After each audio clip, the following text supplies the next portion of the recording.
Live with Stretch Revolution, the 12 Journeys. Tonight, I am going to go through this pretty fast and furious. We're going to go through all 12 journeys because this is a way for you to learn behaviors and tools to really help you step forward in your life into your giant potential. I think what happens is a lot of us get into our unconscious behaviors and we just don't move forward. And the reason this is so important is because there's so many people that are struggling right now, feeling small in the world. There's so many changes, restrictions, uh, emotional challenges that people go through. So depression, I don't know if you know this, but 300 million people worldwide, that's almost the entire population of the United States, suffer from depression every year. About 260 million people have anxiety at any given time. And about 800,000 people take their lives each year, which is a lot. And so the tools that I'm going to teach tonight really help give you an understanding of how your brain works, how to change it, how to take those small feelings and really turn them around. And so as you go through this, I'm going to watch the comments. This is live. And so you can comment live. I've got Rebecca French joining me from Australia. Are you in Melbourne? I got you on mute, so I'll have you on mute. That's the hardest part of this thing. You'd think I'd know by now. Yeah, Melbourne. Yeah, we're right down the bottom in Melbourne. Right by the bottom. Right by and Australia is huge, so it's like, yeah, not a small place. So I'm going to dive in because we've got a lot to cover, and so I'll just watch the comments here as we go. But the idea here is we're going to go through all 12 journeys. We're going to go through the journey of unconsciousness, awareness, grief, acceptance, gratitude, and feeling good. I cluster those together because those are the emotional aspects of being a giant. Those are the things that make us feel small in most cases. Then we're going to go through uncertainty, abundance, vision, surrender, and nurturing, which is the giant's journey. That's where you start to grow in your life and create your life the way you want. And then we're also going to go into giving back, because what I found is as you create in the world, you give back in some form, whether it's with your creation or service or something else. There's always a form of giving back. You go train others, you might mentor other people, but there's this desire to do something for the world. And so you leave your mark on the world. That's the one thing I love about things like trees, crystals, creations, is that they're evidence that energy once flowed there. And so each of us gets to make our mark on the world with the creations that we put out there. And so we're going to go through each of these, and I'll try and pay attention to the comments as we go, because I think that'll help as far as some of the dialogue that we have. But the first part of the journey is unconsciousness. And the reason I start here is because this is the goal and the hindrance. It's the thing that moves us forward, and it's the thing that keeps us from moving forward. It's almost like we want to move forward in our lives, and then we have the shadow side that's running in the background. It's about 95 to 99% of our behaviors, thoughts, and emotions are coming from that unconscious state. So as we go to act in the world, this is at play, and we're not really sure what's going on there. We experience it. So we have all these outcomes out here, and a lot of them are just created automatically, and we're not really aware of it, if that makes sense. I'm going to kick this branding a little bit more here so we can see the entire screen. How about that? So Alfred North Whitehead, he said that its civilization advances by extending the number of important operations which we can perform without thinking of them. And I love this. William James, he said, we must make automatic and habitual as early as possible as many useful actions as we can. The more the details of our daily life we can hand over to the effortless custody of automatism, the more our higher powers of mind will be set free for their own proper work. So really, the goal is automation. Did you have a comment on that? Yeah, and that is, I think, one of the things coming into these 12 steps is exactly that. It's recognizing how much we just do on autopilot, and handing the autopilot to someone else and handing it back to ourselves. That's the thing. And most of what we do is so automated that we don't even know we're doing it. Like if you're driving a car, a lot of people will go unconscious as they're driving. They won't even know how they got there. They'll just show up, but they did everything they needed to do. And truthfully, we have limitless capacity when it comes to automation. So in our brain, we have 50,000 to 70,000 thoughts a day. We can store up to 3 million, I think, gigs of information in our brain. which is about 300 million hours or something of watch time. It would take you a lifetime and more, or it's 3 million hours of watch time, like 300 years to watch that 24/7. There's no way to do it. So we truly have limitless capacity, and our brain is designed to store things, automate things. It doesn't care if it's useful or not useful. It's going to automate it to help us function better in our lives. And so truthfully, our brains are set up where we have the same brain as Einstein. We have the same capacity as Einstein. We have the ability to create automation like Einstein. He has 86 billion neurons. We have 86 billion neurons. He has 85 billion glial cells. We have 85 billion glial cells. So the only difference is what we put in there and what we're automating. And the challenge is that most of what we're automating isn't useful. And so when you look at the things that are automated in your life, there's a foundation that kind of creates them. So when you're born into a culture, whatever the culture that is, whatever environment that is, you're handed a set of values, and those values become foundational. Values are things that you hold as important. And so those values dictate what you believe in the world. So beliefs are simply thoughts tied to emotion. And so as you start to believe things, then you start to act on them, and they show up in your world as your reality. So your beliefs tell you which thoughts to pay attention to. They impact your emotions. So as you start to feel those emotions, that becomes your affect. So this tree of change is a diagram of what that looks like. You have your cultural values, which are rooted deep, and those values become the foundation of everything. And so everything you build for your life is built on top of that. And so a lot of times we're trying to overcome familial or genetic or genealogical value systems or cultural value systems that maybe no longer serve us, but we're trying to build our stuff on top of that. And then those important things become our belief systems, our thoughts, our affect, and that tells us what to pay attention to in the world, our perceptions. And so we create blocks around things that are important to us and things that are not important to us. I don't know if you've ever been driving down the road and you see a car, and then all of a sudden you see that car everywhere. Like there's a car that you want, and now it's important to you. And so now you have beliefs and thoughts and perceptions around it. Now you see it everywhere. Have you done that? That's the perfect way to describe it. Yeah. Or you see one pregnant lady, and then suddenly there's like 4,000 of them. You're like, oh my God, everyone around me. Pregnant. Yeah. Comes into that awareness. Yeah. Yeah. Yeah. So that perception is all created. So this all becomes your story, your history, right? So that history becomes your basis for your values. So you start to create your values on top of that history. And then you create your beliefs. And the beliefs are the things that you hold dear. It comes from the Germanic glauben, which means to hold dear. And so they're things that are important to you. They're tied to emotions, they're experiences or meaning that you gave to events in your life. And then it's from those that you have predictions. Predictions are the words before words. So before you speak it into the world, you have a prediction. So you speak it, you almost speak it before you speak it. And then you also have perceptions, which is seeing it before it's seen out here. So you start to see the world and you start to pull in only that which is important to you. And then from there, your words come out of your predictions, because you're predicting your world. You're trying to plan out what's going to happen. And then that dictates your actions. And then your actions create your results. And those either confirm or deny your perceptions. And then you feed those back into your story, which becomes your history. And then it anchors in your values, which become your belief system, which goes back into the cycle of just playing this out over and over again. It's automated, right? So we do this over and over. Yeah, go ahead. The hamster wheel right there. Yeah. It's insanity, right? You just around and around and around, and you're wondering, why is my life not changing? It's because these values and beliefs and perceptions are ruling. And so you continue to act on the same things while these are running. And so the power of perception is that it's going to fill in the gaps with whatever you believe about the world. So it can take things and make sense of them. And so there's this study by the University of Cambridge that it doesn't matter the order of the letters, you can still read it as long as the first and the last letter are correct. Can you read that?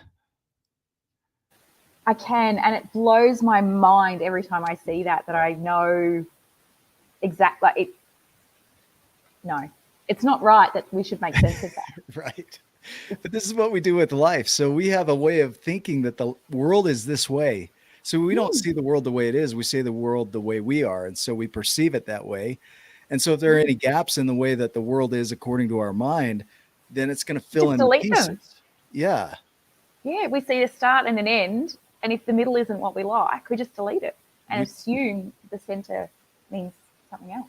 We do. And so it anchors in our values. It anchors in our beliefs. It anchors in our predictions, our perceptions and words and actions.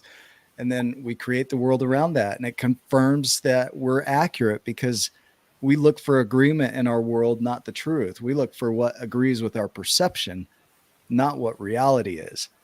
So many times when we do a Google search, we want to look for confirmation that the way we see the world is accurate. You hardly ever search, am I wrong? You search for the truth about what you think the truth is.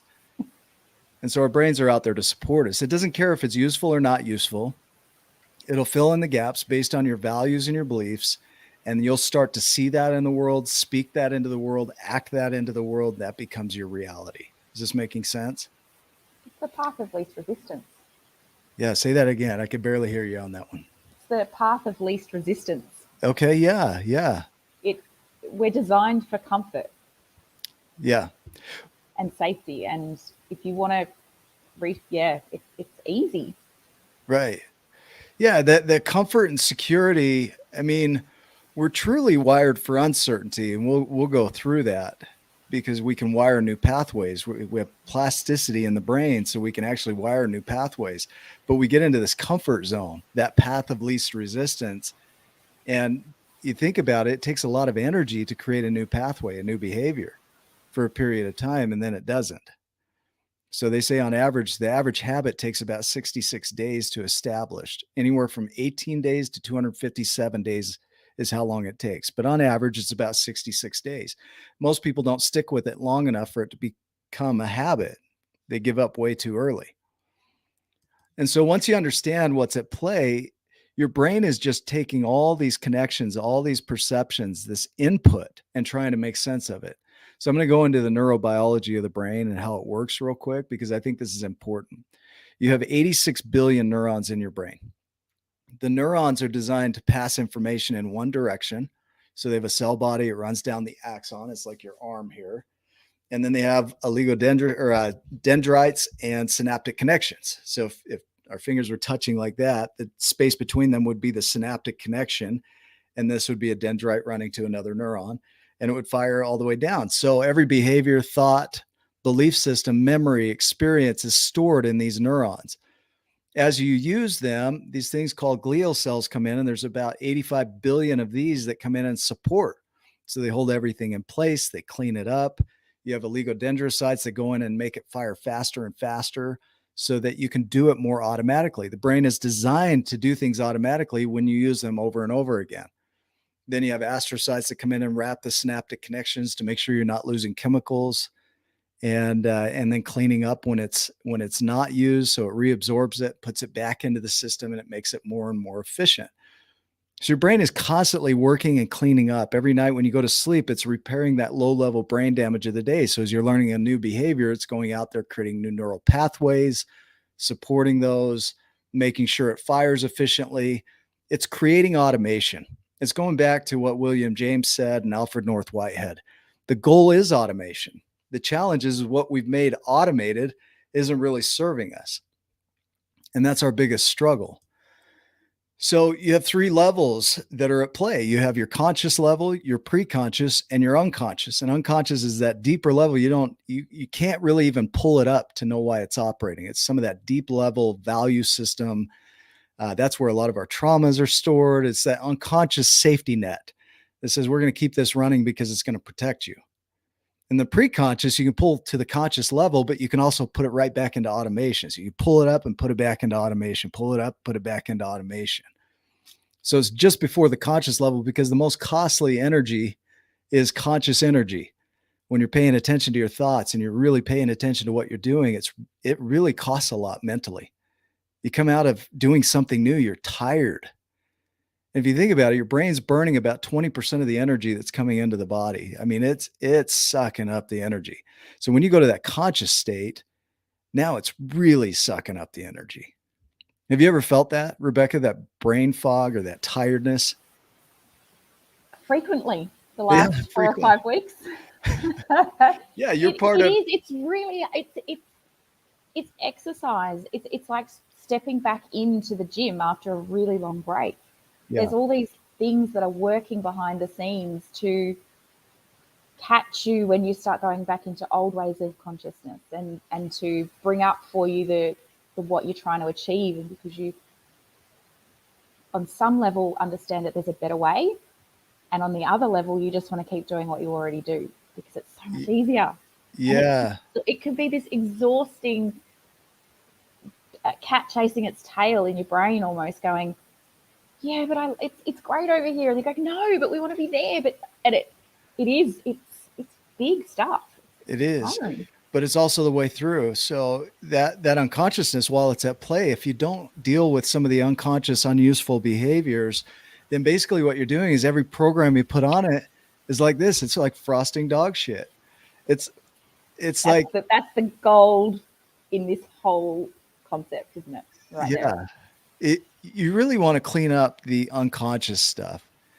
But here's the challenge is that when you bring up to your awareness, which is the next journey, you go into the awareness of what's at play behind the scenes. What do we do with it? We we judge it. We judge it so harshly. We start to call ourselves broken, defunct, right? Losers, whatever we say. I'm stupid. I'm broken. I'm this. I'm no good. I'm not like other people. We start comparing, and then we lose energy because we're defeated. We're just feeling all of that energy. So we pull up to the awareness. Yeah, now I'm aware of all my unconscious shit. Thanks, Nick. Now I'm just going to beat myself up with it, which is what we do. We just beat ourselves up with it. So we judge ourselves heavily. We And the one tie thing about all those words together into a little stick, like yeah, like a whip, yeah, and we just get back there and and flog, right? Like log. yep, Yep. torture ourselves. And so Yeah. it's pretty natural that we go right into our judgments. And you think about like this quote here, you're only always justified in your perception of the world. So your judgments are your truths. So you start, if we go back to the automation, if you judge yourself as broken, then you start to have the value system, the belief system that you're broken. So you start to predict that you're broken, that things aren't going to go well. And then you act on that, speak that out into the world. I'm broken, I'm dumb, I'm this. And then that shows up as your reality. So your perception is confirmed around that. And that becomes your history. So your experience, and then it feeds back into the system. And you're stuck in this cycle, just going through it over and over again. But now, not only are you aware of it, now you're judging yourself for being aware of it. And this is a big challenge because we generally go from judgment to grief and depression. And we'll go into that in a minute. And the big question is, how do you keep from doing that over and over again? How do you change this? And that's what we're going to talk about through the first half of this training is how to change it. Because it's not an overnight thing. Everybody's looking for this quick fix. There's no pill. You've seen it as you've gone through my program. There's a lot of work that goes into it. But what have you noticed as you've gone into that work? That, that's the word. The ability to cope with it is expanding. Yeah. It's the connection to what is possible is becoming so much stronger than kind of that negative space of small and judgment. Yeah. What's possible, that expansiveness, and it's beautiful. Like your whole body just releases into, yeah. The more we can get into that non-judgment, just the observation, right? It is, you just see it. You see the adrenaline's coming up, or you see a negative thought, and you just observe it. There's no judgment. You just see it. Oh, I'm doing this. Oh, I have this unconscious behavior. Oh, I have that unconscious thought. I have this unconscious belief, but now I'm aware of it. So it's no longer unconscious. But instead of going into judgment, getting into that expansive space of, I wonder what's possible. What could I do with this? What's available to me? Versus the restrictive, why am I this way? Why am I broken? You start to answer these questions, and we start to ask ourselves questions that we're answering that create our perception and values and everything else. And so really getting into that expansive state is giving it room. Like observation just gives it room. There's a comment here, having the people you trust the most, our parents, constantly telling us how worthless we are, becomes dedicated to being worthless. Yeah, you can do that. You start to believe it. You start to own that. Like that's your truth. And it's a judgment. It's a judgment. So if it's a judgment, that means there's room to change it because it's just a perception of the world. That's what a judgment is. Is this making sense? So Brene Brown. Where Hugh there saying that it's when it comes from your parents, they're the people you're supposed to trust and that are supposed to have that love and hold that space for you and accept you exactly as you are. So when it's coming from right back, as Hugh's example there at 5, stepping into the expansiveness of possibility it feels impossible if you're unguided. Yeah. And that's where the beauty of where you've chosen to start these 12 journeys really comes into play. Is it's not about suddenly jumping back to being 5 and letting it all go. It's working out what's going on now and how to expand into the possibilities without living attached to those systems that we were rooted in. When you can see where it came from, then you can start to change it. A lot of times we don't know where it came from. It's just running. And when you recognize it could be a genetic thing that's been passed on. It could also be something you were taught, and it could be just an experience, an event that happened and you gave it meaning. Like you're 5 years old and you gave it meaning, and then it meant that thing for you for the rest of your life. Now you're 50, 60 years old dealing with something you decided at 5 years old. And I know in my space at 5 years old, I didn't have the cognitive ability to really judge something and understand it fully. And so Brene Brown, what she offers is you either walk inside your story and own it, right? And that's what we're trying to do here is create ownership of our story. Like this is our story. This is ownership is simply honesty, which moves us right into grief. Because when you're honest about your story, you own it. You recognize that it's there. And when we go into the grief state, and this is from Rumi, joy lives concealed in grief. And Hugh's been hitting on this for years of, grief is joy, but it took a perception change around that. I like this. It turns out that's how my parents were raised. Yeah. That's what happens is it gets passed on and passed on and passed on. And at what point do we stop and say it stops here? It changes here, it transforms here. And that's what this journey is all about. That grief journey, the word grief comes from gravare, which means to make heavy. It's the same root as gravity, same root as gratitude, which is interesting. Gravare. And so it's heaviness. And what's interesting about gratitude is it's a lifting from the heaviness. And we'll go into that in one of the other journeys here. But grief, a lot of times when you have an experience in life, let's say you become aware of your situation and you had this ideal, right? You have this ideal for your life. You have this dream and vision. And then you become aware that it's not only not that, but it's totally way off. And so you have the shattering of where you are versus what you had in mind. So there's the shattering. Could be a divorce, loss of a job. It could be anything, some experience or event in your life that really impacts you and changes where you thought things should go. So you tend to withdraw. This is from Susan Anderson's work. And then you internalize, you take it in and you start to internalize, and then you rage, you get angry about it, and then you lift. And when it comes to end of life and depression, or the loss, the grief cycle is what they've studied on it. The grief cycle, you go into denial, like this isn't happening. And then you get mad, like this shouldn't be happening. And then you start bargaining. Can we do something about this? And then when nothing can be done about it, you go into depression, and then you go into acceptance. Well, I think these steps are very important for getting to the joy of grief, because you're working through the heavy emotions. I had an experience the other day where there was a loss, and it wasn't a big loss, but it was enough to impact my emotions. So I immediately went into that sadness, right? And this loss of energy, this downplay of energy, these chemicals go through my body and they cause my energy to shut off. And then I withdraw. And then I start thinking about everything that's going on and why that happened and how to change it and all this stuff, that rumination cycle. This is the value of depression, if I were to put it this way, is when you go into that depressive state where your energy's shut off, you pull back, there's this resignation from the event or from the thing that you're working on. And then you have time to reflect on it. And then you really look at your reality like it is. That's where people have a hard time. They numb out. I don't want to look at my reality the way it is. It is transgenerational. I agree with that. It's just one of those things that just gets passed on and passed on and passed on.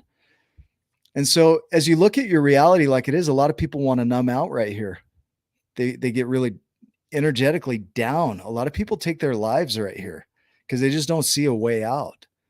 And the value of depression is that it gives you a chance to have reverence for it, to really look at the energy that what you were doing wasn't working. So you get to pull energy back. You get to come back into yourselves, look at reality like it is, start to ruminate and reflect on what created that, have a reverence for it, like a respect for it, and then re-engage in a new way that might be more useful. And we're going to talk about tools to do that. So when you re-engage, it's nice to have something to re-engage with. So you're not just shooting energy into whatever happens. Okay. I don't know if I'm going to get through all these slides. There's a lot.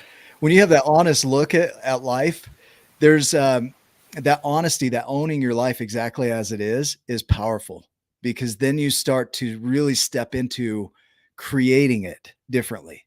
When you see that you created the whole thing by your unconscious behaviors, now you can do something about it.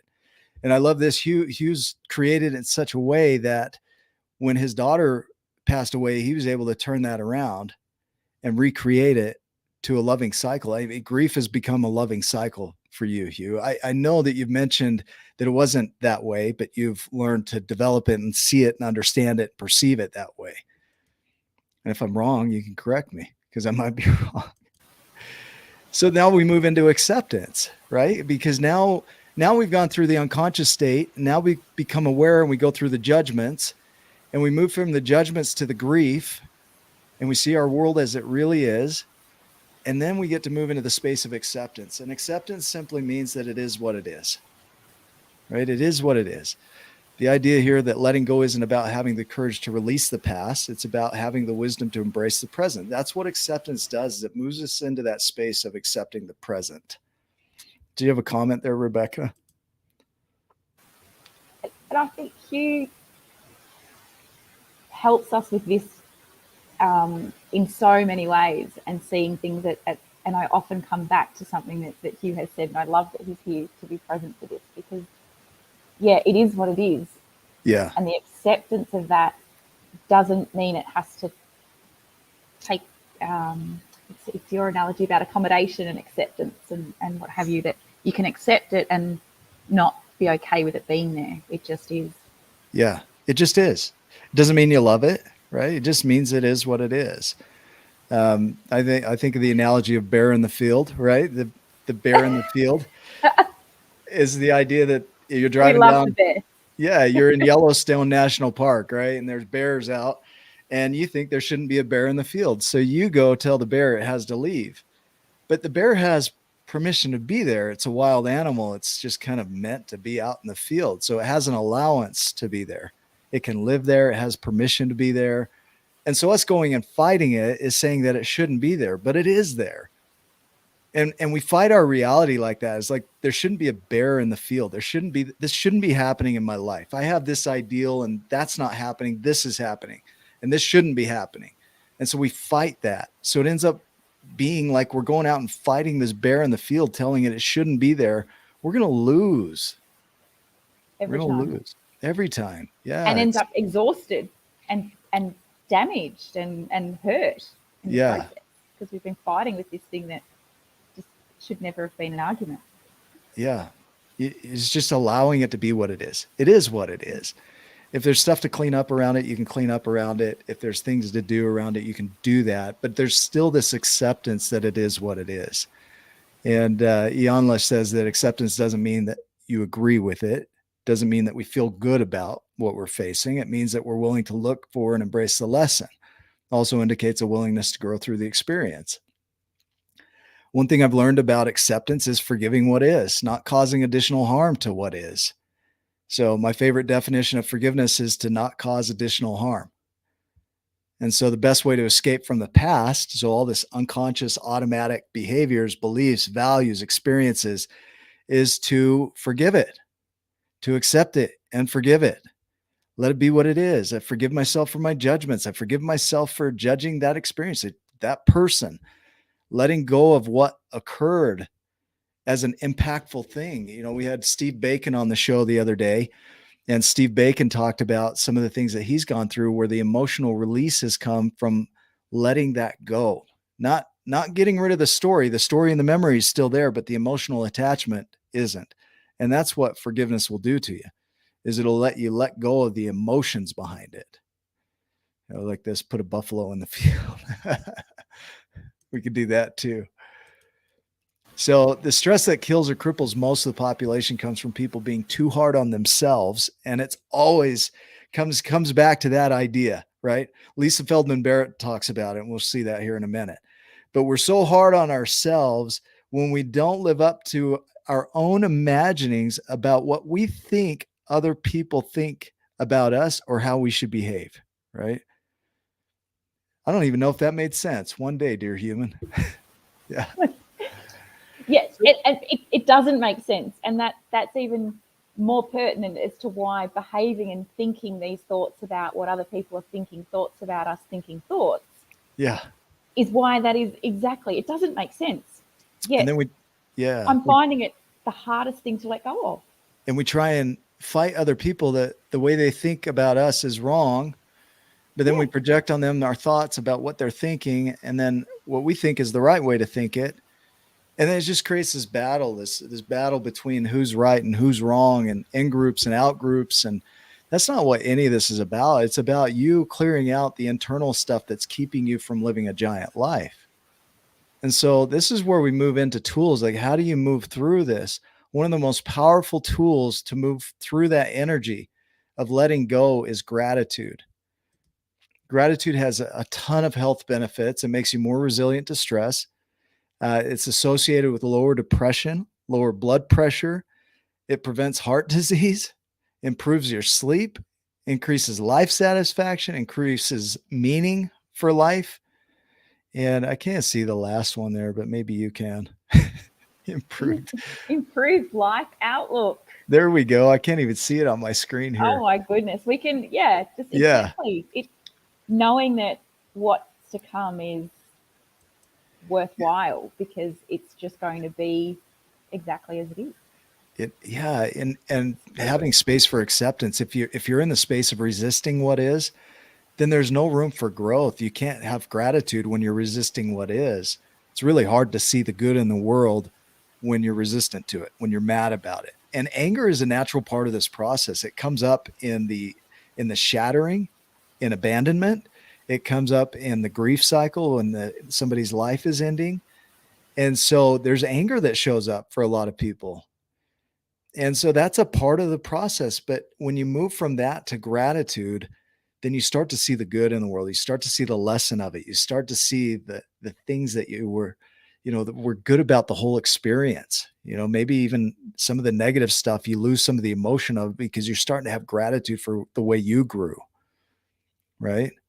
Because when we have that resentment, that anger, we spend our time fighting what is, and then none of our energy can go to our creation because we're busy fighting what is rather than letting what is be what is and creating something more powerful out of it.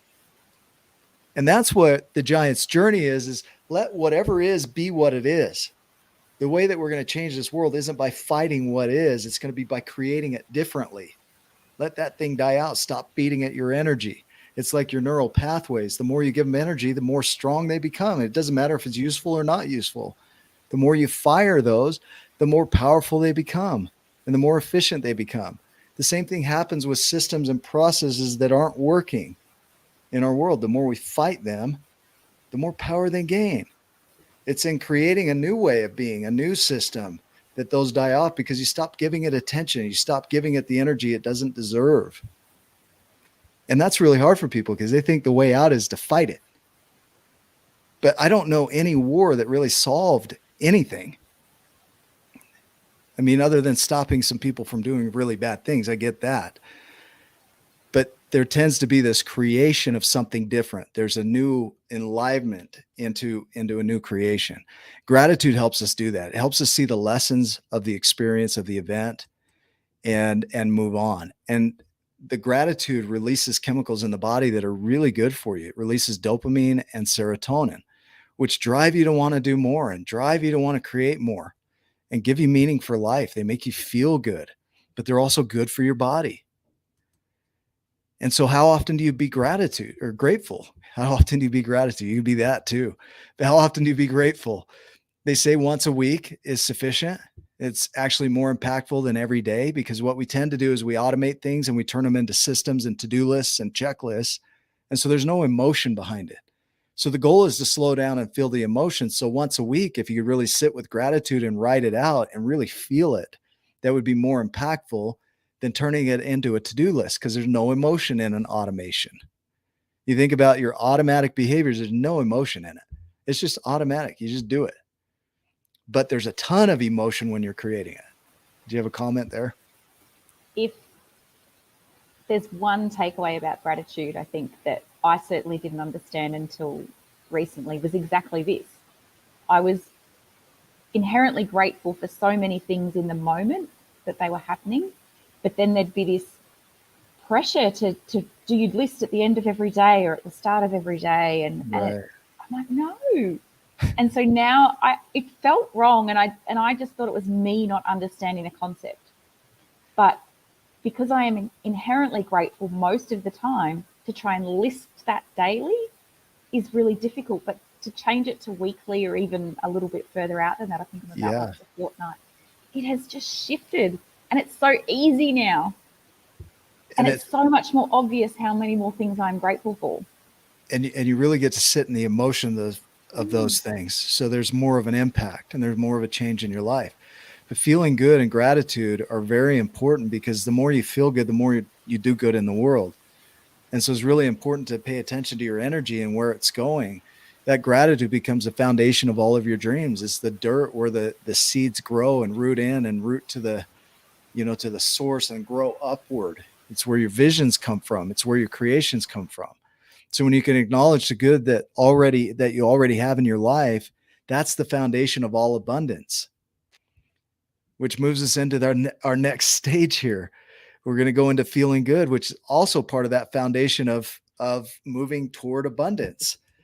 So if you think about your old behaviors, they have gravity. Your old way of being, you've done it so long and you're so good at it that it has gravity, it has mass. It's easy. So as you're starting a new behavior, it doesn't have as much mass. So you'll often find yourself going back to your old routines.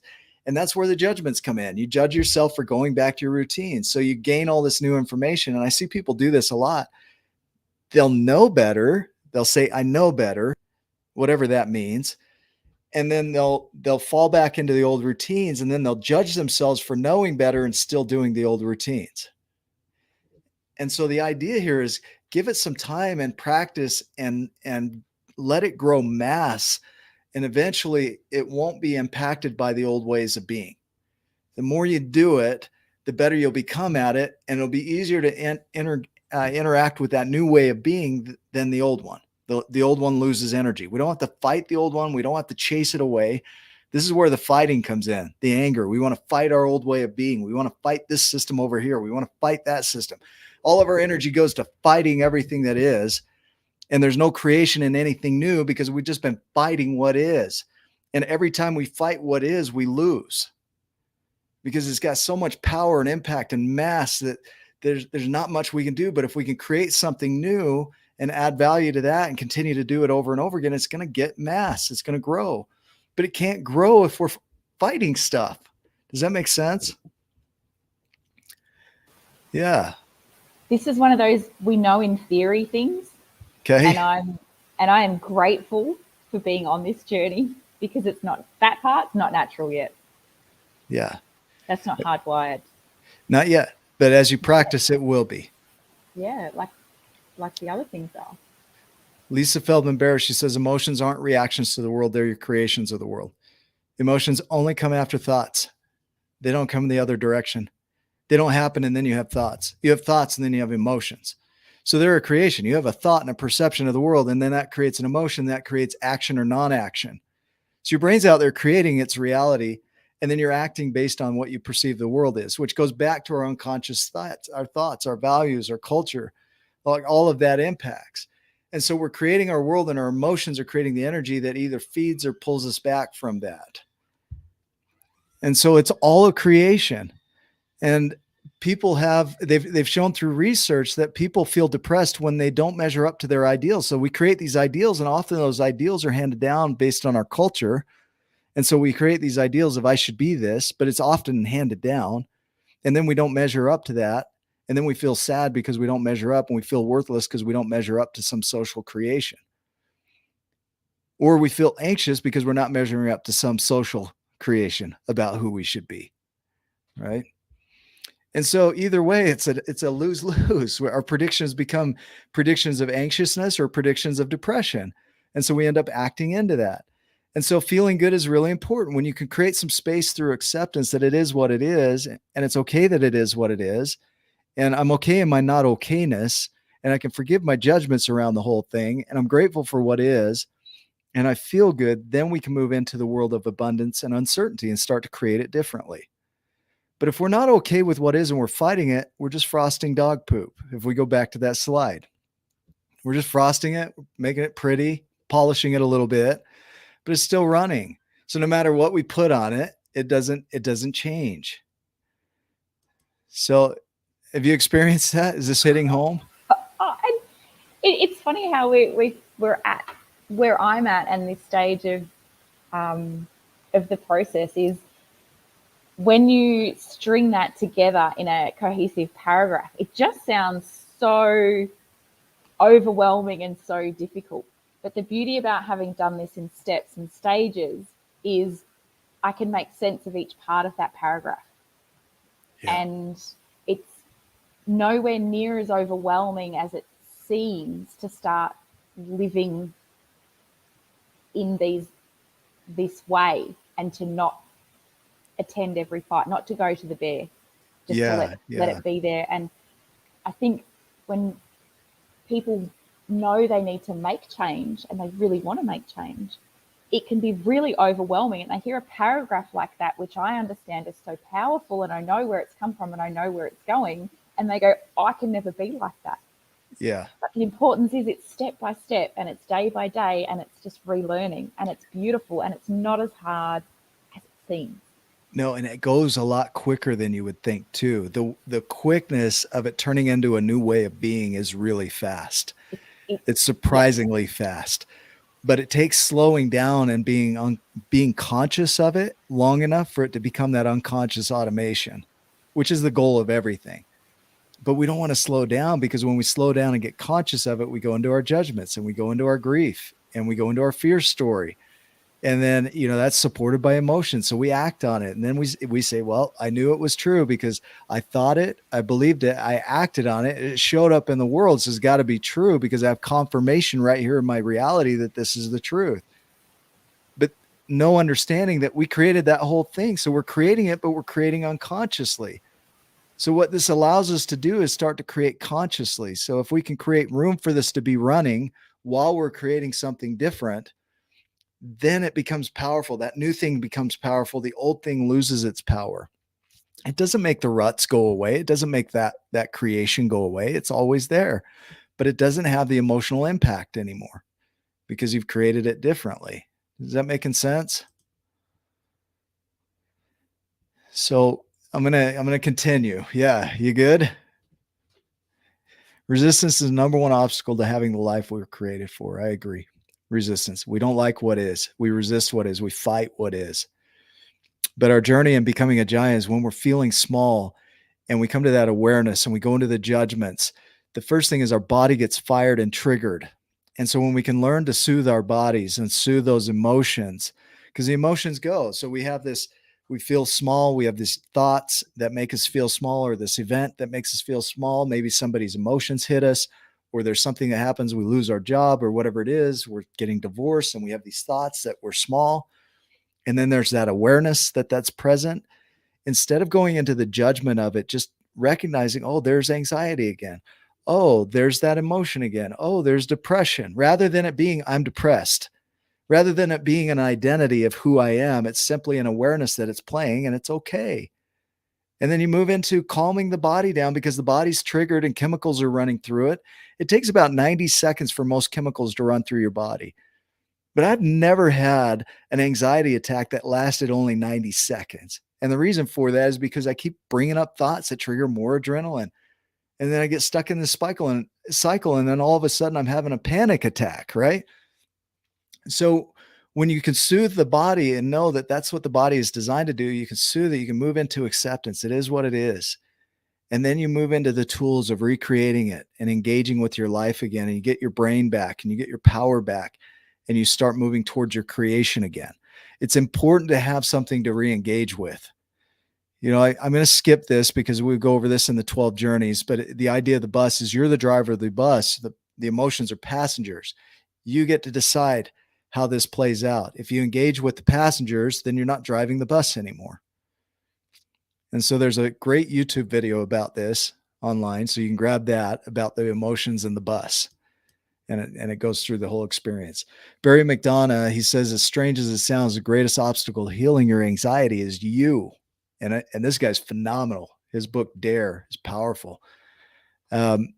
You're the cure. In essence, you must learn to get comfortable in your anxious discomfort. The secret to recovery, however, is that once you reach a point where you really allow and accept it, it begins to fall away and discharge naturally. The idea here is discharge of emotions. They no longer have impact because now those emotions are releasing out.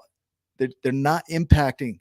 So you have the thought and the emotion comes up and it moves. It just moves through. You allow it and it moves through, so it doesn't have the impact.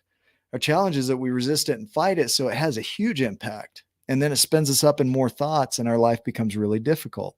The more you allow it to just be uncomfortable, the quicker it moves through.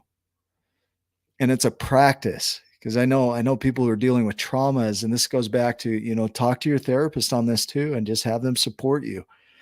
But when you're dealing with these traumas, a lot of times we want to talk through it, but we don't want to feel those emotions. Those emotions feel hard, but those emotions are the way through. Because as you allow them to run through, you get back into your power, you become empowered, and you start to create your world again.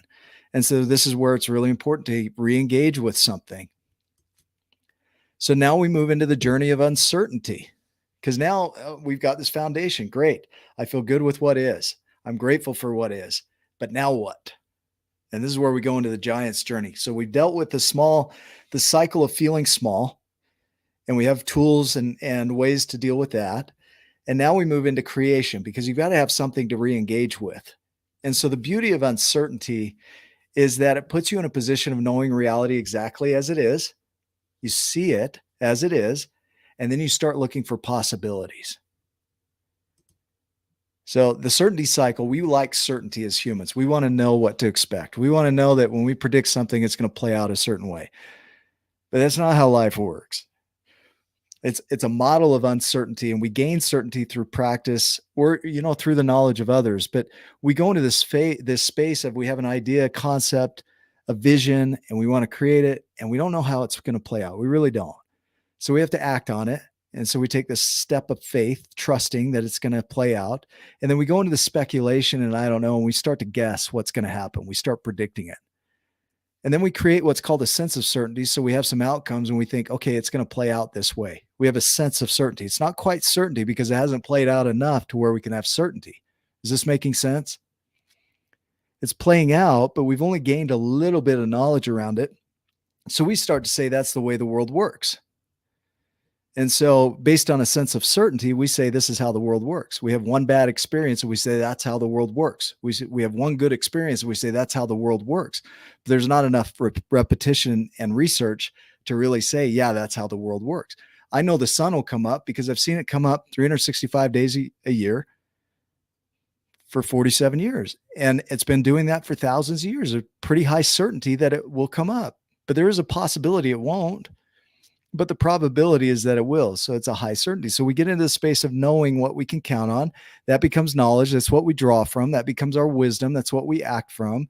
And then we create something in the world. We teach it to others. It becomes our truth. And then that inspires in them to go through the certainty cycle. Now we can go through this for ourselves, or we can see others that have gone through it and follow their path and trust that the way that they did it is working. And that's what we tend to do, is we look at others and mirror what they're doing. So is this making sense?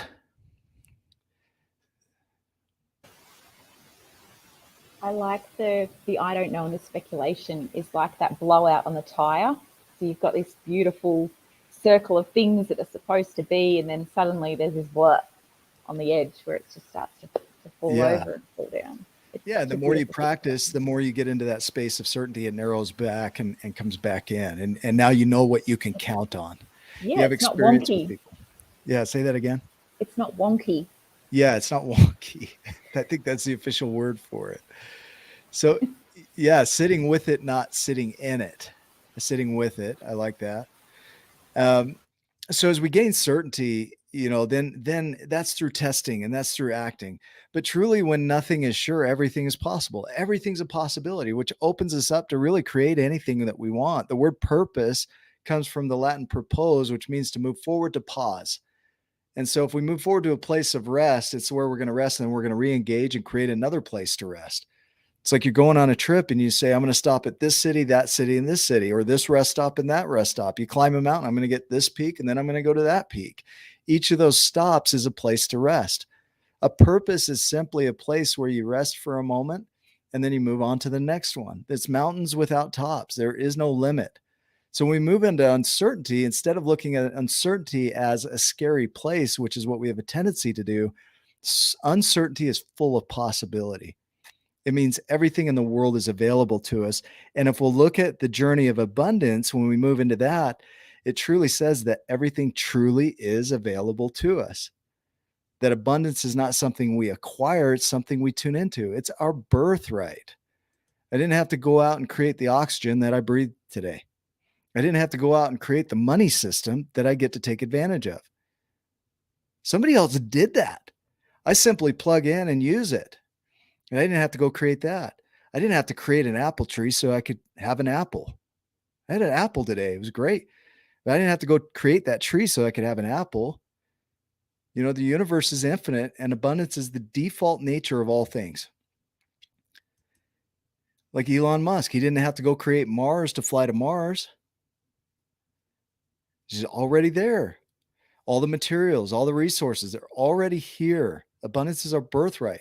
But when we get into the story that there's not enough, we get into the story of I can't because, then we start to believe that's our reality. We start to predict from that reality. We start to create from that reality. That shows up as our reality.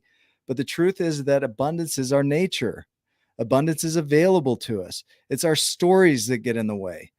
It's our limiting beliefs that get in the way. It's our view that there's not enough that gets in the way. So we don't create. We don't even try to create because we've predicted already that it's going to fail. And so we don't even step into uncertainty. We go right back to our certainty and go back to our unconscious behaviors. But the problem is now we're so aware of it that we're just judgmental about being there.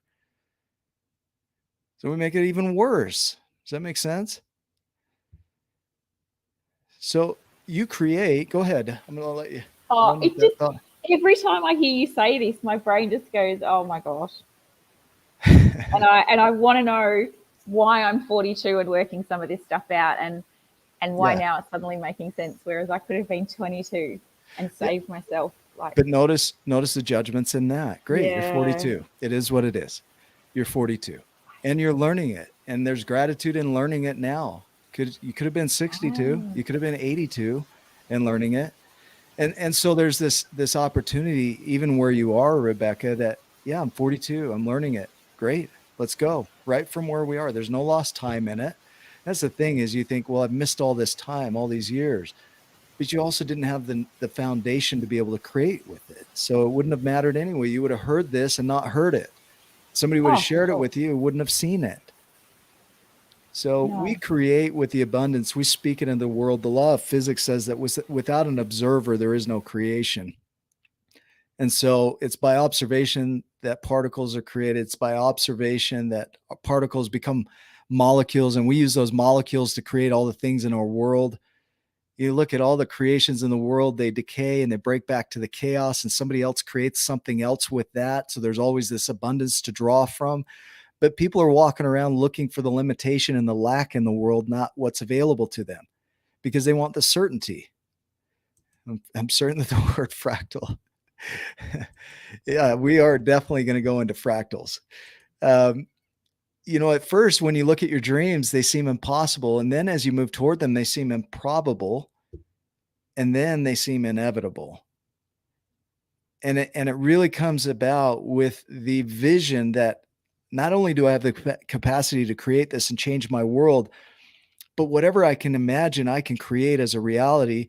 And then it goes from a possibility of I could create anything to a probability, which means that I've developed the skills and the capacity to make it a reality. And then it becomes an inevitability.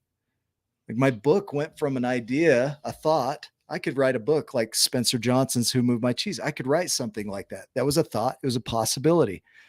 And then I got a recorder, this recorder right here, and I started recording it. It became a probability, and I moved it to paper. And in 2020, it became a certainty when it was published. It moves in that order. But unless we step into the space of seeing the abundance of the world and moving into the uncertainty and really embracing the uncertainty and knowing that that's where all creation is going to come from, is that's our clean slate. Once we move into gratitude, we can start seeing the possibilities. We can start seeing the abundance.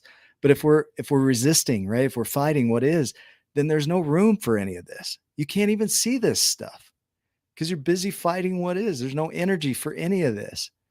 There's no tops on these mountains, right? Endless mountains, endless possibilities, endless creations, limitless creations. Your brain is limitless. You can store the entire internet in your brain. Yet we tell ourselves all the reasons why we can't. And that's what keeps us from doing it. So this takes us into the journey of vision. So what do you want to create? There's no wrong answer here. The beauty of this is nobody's coming to rescue you from your life. That's the beauty of it, is that no one is coming to save you. No one is coming to make life right for you. No one is coming to solve your problems. If you don't do nothing is going to get better, right? If you don't do something, nothing is going to get better. Any action will do. Small steps will do. Any creation will do. Any purpose will do. If you look at Viktor Frankl's work, it doesn't have to be some big creation in the world. Small creations count. It's all in scale. Go tell the ant it doesn't matter. Go tell the bee it doesn't matter. I heard a Buddhist quote that says, if you want to feel small, look at a mountain. If you want to feel like a giant, look at an ant. But they all matter. All these things are creations. Yet we go around saying, I can't. My creation's insignificant. If I compare it to my friend's creation, it doesn't matter. But the idea here is that your life changes by your hand. The Munchausen effect says that he was struggling in the water. He was drowning. He was yelling for people to come rescue him. Nobody was coming. So he grabbed himself by the ponytail and lifted himself and his horse to the shore, created himself out of the situation.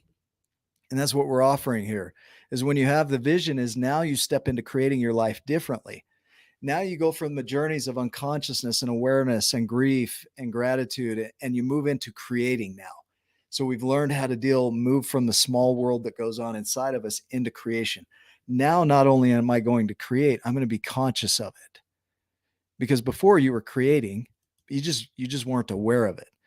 So in a sense, you get to stand on the shoulder of a giant, really look at your world and create it any way you can imagine. When you start to see your possibilities, you start to step into that. If you remember the neurons here, limitless capacity. You could store every book that was ever written in your brain, the entire internet in one human brain, and still have capacity for more. It's constantly evolving, constantly growing, constantly plastic. Yet we tell ourselves all the reasons why we can't. That's the problem. Does that make sense? So it's not our capacity. It's not our ability. It's because we tell ourselves. It's the story. It's the perception. And that creates our reality. The universe is in us. So Neil deGrasse Tyson, he's pretty incredible. I don't know if he's a spiritual guy, but he is. And he talks about the universe being made of hydrogen, carbon, and oxygen, mostly. Our bodies are made of hydrogen, carbon, and oxygen. And not only is our body made of the things of the universe, but it's within us, and we're within it. And so he says that's a spiritual thing, because we are that, which means we're the universe. The universe is within us, yet we tell ourselves, this is the thing. The stories are so powerful, we tell ourselves why we can't. And the reason we do that is because we can't see the pathway. Yeah. How do I go from where I am to where I want to be? We don't surrender the pathway. We want to control it. That's a fear state. We want to control it. We want to do it perfectly. We want to be able to compare. And so we don't surrender. And the beauty about all of this, as you learn your capacity and your creation, your ability, it's like unpopping a popcorn seed. There's no putting you back, right? It's the big bang of your life. There's no putting you back to that small point in your life. Because once you understand that everything is available to you, that you have the power to create your life, that you have the power to change your emotions and your responses to life and your perceptions and your stories, regardless of the event, it doesn't matter the event. What matters is the meaning that you give to it. And when you recognize that you can change the story, you can start to recreate the narrative and you start to create everything in your life, that's where people's lives change. And the surrender is simply this: you can't connect the dots looking forward. You can only do that looking backwards. So you have to trust that the dots will connect. So the surrender is simply, I'm going to step and it's going to open up. And this small step today might lead to another small step over here. It's going to lead to this possibility and that possibility. It's going to lead to this conversation that I wasn't expecting. But to predict that, it would be like planting a seed, a tree, and determining every branch and bifurcation and leaf that ever came off that tree for its entire life. You couldn't do it. And so you have to trust that the dots are going to connect. Your job is to hold the vision. You want to create the vision clearly. Like, this is what I'm going to create. Even if it's a small thing, I'm going to create this. And I don't know how I'm going to do it, but I'm going to step and surrender the path. The path will show up. What I'm going to do is step. It's going to look a lot like this. Our lives aren't like goals where they say a straight line and shoot and you hit the target. It's not like that. You go out and you act on something that branches, it's not working. So you take energy from that and you move it in another direction, and you pivot, where you move. Something doesn't go your way, you pull energy back and you go into that depressed state and you reflect on it, ruminate on reality, and then you re-engage. Does that make sense, Rebecca? Yeah. And we're not, that goal and that linear process is exactly kind of the narrative. Yeah. And that's where this is so different, is it's not linear and it's not a goal. It's, I'm going to go and have a look over here and I'll come back and have a look over there. And the branching of things and allowing that surrender. Yeah. And as you know, the surrender from the last sort of 4 months in particular on my journey. And that's only like a tenth of the tree. And yet Right. I just had this straight line. I was just kicking for a goal, just going, you know what, I just need to get to that next dot. And there is no one dot. They're all over the place. And then you judge yourself when you don't do it, right? Your ideal, like, I should have done it in a straight line. It didn't go that way. So you judge yourself and then you go back to your unconscious behaviors. And this is going back to that. So letting that go allows you to take and pivot and move in a new direction. Yeah, it didn't go as planned.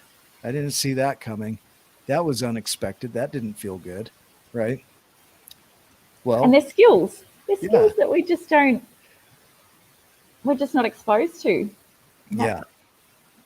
Yeah, they are skills, like a skill meaning that you can learn it. All of this is learnable. Totally. 100%. You can't not get through this and not have learned something. Yeah, maybe if you're not listening. But they're not the people listening, though, are they? They're here because they're interested. They want to know. Yeah. So from my great sadness, my great events, who I'm becoming would be incomplete without meeting each of you. Thanks, Hugh. The nurturing, if we think about this, the nurturing, you must nourish your garden like a mother, but you must protect it like a father. So you have your vision and you want to protect your vision, and you nurture it like a mom would nourish a creation. If you think about this, my book took on a life of its own. It became its own creation like a child. I have 4 kids and it has as much a personality as they do. And so you start to look at your creation, it tells you what it needs and what it's craving and what it needs to grow and change and adapt. And we want to ignore that. We want to tell it what it needs. We want to tell it how to do things. We want to control it like a lot of people do their children. Your creation will tell you what it needs. You want to treat it like a garden. So you nourish it, which means you listen to it. You pay attention to your intuition and you let it guide you. That word nurture means the care and attention given to someone or something that is growing and developing. You nourish it. Bottomless wonders spring from simple rules that are repeated without end. We think it's got to be some massive step. I'm going to take this big step and I'm going to create this huge thing. But it tends to be these small steps repeated. Mandelbrot was a mathematician, and he found an equation that when you add the equation back into itself, it becomes something beautiful like this, a fractal. Small steps repeated create complexity. Our entire universe is created around small steps repeated create complexity, down to the cellular level, down to the quantum level, all the way up into space and larger river systems, highway systems, networks. Our bodies are all fractaled. There's small steps repeated. They're self-similar. They look the same. It's like Groundhog Day. It doesn't feel like there's a change, but as you repeat these steps over and over again, they create complexity.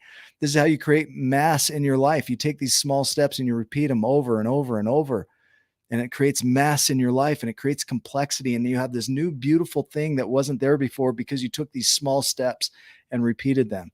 That's the nourishing. That's the nurturing. And you grow in integrity with your current capacity. So you fill that container. You don't get this huge container and think you're going to fill it. You get the container you're in and you fill that. And then when it's overflowing, you get a bigger container because it's overflowing. But people have these big dreams. I'm going to be this, and it's huge. And people are going to hear me and they're going to shout my name across the world, right? I'm going to be famous. But they don't fill the capacity they're already in. It's like people win the lottery, but they haven't built the capacity to handle that kind of money. So within a year, most of them are in the same situation or worse because they haven't built their capacity. So you start where you are and you build your current capacity and you grow. It's the skill set that you talked about, Rebecca. You build your skill set and you grow and you allow that to nurture. And then as it gets bigger, you allow more to come in. Go ahead. You had a thought there. Yeah. And well, it's exactly that. And because I resonate with that concept of I want to reach the world and I want to make change in the world. But the only way I can do that is to start in my own pond and my own ripples that just, and then someone will take a ripple that's affected them back to their pond, and then it comes out for them in their environment. And slowly, like there's no one thing I can do that can change the world, but there's a million things I can do with a million different people, which will impact in so many beautiful and incredible ways. And it's exciting. It's exciting to have that vision, but to be living in the day-by-day moment and going, where can I throw a pebble today? Who's going to get one of my pebbles, and where is it going? And how are those opportunities coming up for me? That's cool. The beauty of all of this is you think about what we're taught is that it's survival of the fittest. It's the strongest that win. It's not that. Charles Darwin even said it's the most adaptable to change. So when the world changes, and we've experienced some changes, a lot of people are going downstream with the changes and they're pissed and they're fighting what is because they don't love it, but they're not out there creating something new. They're just fighting what is. And then if they were to win, there would be no creation to take its place. So it leaves this void. And then what comes in is usually something tends to be worse. In most cases is like this thing that's worse comes in, and then they're fighting that. So it's this constant battle. But the creation that, for our lives, if instead of fighting our lives, we adapt to the changes. We've had people on our show that are amputees, that are paralyzed, that have been traumatized in their childhood, severely. People who've had family members murdered or killed, and they adapt and they transform from where they are. They adapt to the change. It's not ideal. It's not fun, and you don't love it, but it is what it is, and you grow from that. And it's the most adaptable to change that survives. And if we're resistant to what is, then we're not adapting. We're fighting. We're not adapting. And the beauty of creation is to adapt. And sometimes it takes a while. You think of the bamboo, it grows underground for 3 to 5 years before it even sprouts, and then it shoots at lightning speed to the sky. So for 3 to 5 years, it seems like nothing is going on, but all this work is going on underneath. And you're building your capacity and you're building your dream and your new way of being. And then it just takes off and you become that new thing that you never imagined. And you almost can't even remember the old life. You can't even remember it. It's like it never even existed. And for a lot of people, that would be the dream, is to have that experience to where you can't remember your old life. But there's an appreciation. You might have the memories of it, but the emotional impact of it is gone and the life has changed. And so this brings us to the final step, which is to give back. As you create, as you change your world, you can't help but give back to the universe, to the world. Whether it's your creation, it might be your creation, right? You might give in the way of service, but all these people, there are a lot of people that still want to do it on their own. There's the idea in the story of the Rubik's Cube. And it took a guy 26 years to solve the Rubik's Cube because he wanted to do it on his own. And this is in a time of videos and how-to books and manuals, and he could have done it pretty quickly. And the fastest time at the time of this story was 7.5 seconds to solve the Rubik's Cube. I can solve the cube in a minute and a half. But this guy took 26 years, gave up all his resources, everything, because he wanted to cut the path that had already been cut. He wanted to do it on his own. So in a time when there are mentors and books and how-tos, and we have access to more information than anyone has ever had access to in the history of time, why are you cutting the path if the path is already cut? Take that and make it your own, but go follow somebody that's doing what you want to be doing. A mentor. So a mentor is someone who allows you to see the hope inside of yourself. A mentor is someone who allows you to know that no matter how dark the night, the morning joy will come. A mentor is someone who allows you to see the higher part of yourself when sometimes it becomes hidden to your view. And a mentor is somebody that shows you a path, a possibility. Doesn't mean it's the only way, but it's a possibility and it shortcuts it. So we all have this unlimited potential within us. Regardless of our challenges, we were made for greatness, every single one of us. So I love this, Hugh. Thank you for that. We create one ripple. It's the affected water we rip through that creates the next ripple, and so on. It's just what you said there. All because of the impact of what action we took, creating that one ripple, right? And every ripple matters. And you look at this is a Mandelbrot set from the mathematician. This was created from that mathematical equation. It goes on infinitely. And they create artwork out of it. And you notice there's no part of that that's more important than the other. You go into the small parts or the large parts, it doesn't matter. It's all a creation. And so all of it matters. Every creation matters. Every purpose matters. You can do anything you decide to do. And that would be my biggest challenge to everybody here, is as we move forward, is that you have the capacity, you have the tools, you have the ability to let go of that old life. You have the ability to create it differently. And you can do anything you decide to do. And that's the power. Decision, meaning to cut off the old way of being and start stepping into the new, is the power. And so that is a lot to go through in an hour. And so there is so much more to this. I mean, you're going through a 12-week program with me right now, Rebecca. Yeah.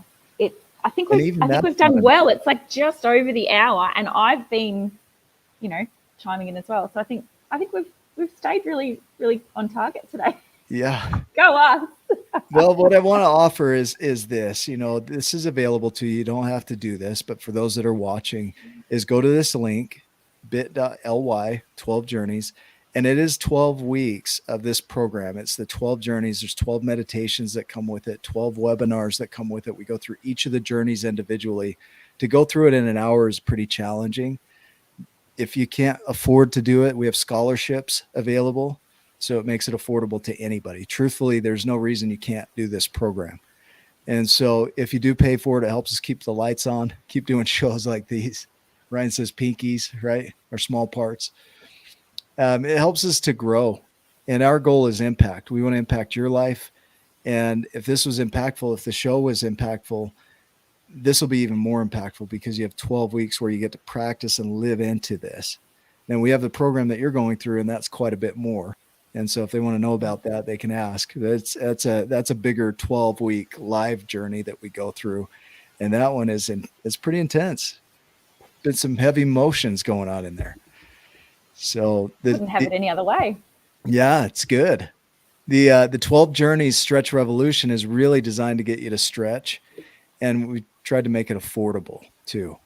And so if you go in there, there's a lot that goes into it, but you will come out impacted.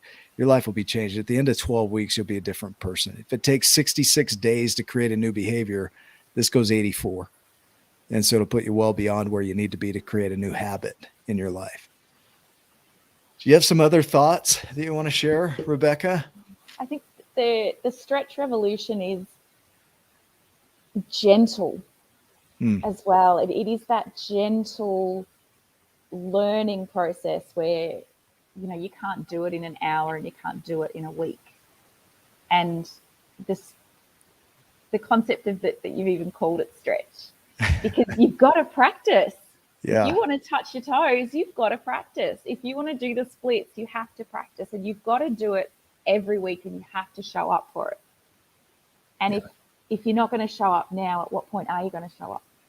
Yeah. How much worse does it have to get before you step into the possibility? What are you waiting for? Yeah. It's there for you. So Stretch Revolution is live, and it'll run for 12 weeks from the time you start. There's no set dates, just whenever you start, it goes 12 weeks from that point. 84 special messages every day. They're all crafted around you so that you get the impact of each journey. You get specific meditations created by Stephanie Kojak out of Australia. She's another powerful person over there. And her voice is like butter on the ears. It's amazing. Yeah. But it really, you listen to that before you go to sleep. And the reason for that is at night, your brain is consolidating. So as you listen to meditation before you go to sleep, it carries you into the dream state. So it starts creating new neural pathways as you're sleeping. And then when you engage in the morning, you're engaging from the tools that we're giving through the journeys. So you have direction. You get your email first thing in the morning, and now you have a direction for your day so you can start creating it differently. And it really is gentle. The messages are gentle. The whole process is gentle. It's a lot less intense than what you and I are doing on the live group. So perfect. Yeah. Each step, second of life is a destination and a new beginning. Love that. Loving you too, Ryan. Thank you for being on, man. So Rebecca, any other thoughts today? Just head to that link. And because I'm on the other side of the world, if you've got any other questions that aren't immediately answered about how gentle and beautiful it can be, I can pass those on too. That would be awesome. You guys, have a great evening. Thanks for being Aussies in our accents.